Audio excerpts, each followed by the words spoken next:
నాకు ఏముందని నేను సేవ చేయనండి అని అడక్కో. నీకు భగవంతుడు పెట్టుబడిగా రెండిటినిచ్చి పంపించాడు. ఏవి ఆ రెండు? 84 లక్షల జీవరాశులలో 83,99,999 ప్రాణులకు భగవంతుడు వాక్కు ఇవ్వలేదు. నాకొక్కడికే వాక్కు ఇచ్చాడు, నాకంటే మనుష్యులకు. నువ్వు ఏ మాట మాట్లాడినా అబద్ధాలు ఆడవద్దు.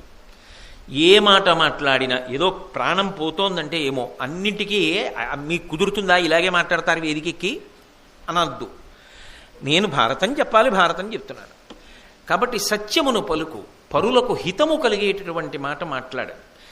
నువ్వు మాట మాట్లాడితే అవతల వాళ్ళ జీవితంలో ఒక చిన్న మార్పు అయినా రావాలి, ఒక మంచి మార్గంలో వాళ్ళు వెళ్ళాలి. అలా మాట్లాడు తప్ప నోట మాట తెల్లవారి లేచిన దగ్గర నుంచి రాత్రి వరకు కపటం కోసం వాడవద్దు. ఆయన ఎవ్వరికీ ఇవ్వనిది నీకు ఇచ్చాడు కాబట్టి తెలియట్లేదు, కానీ అది లేని వాళ్ళకి తెలుసు దాని విలువేమిటో.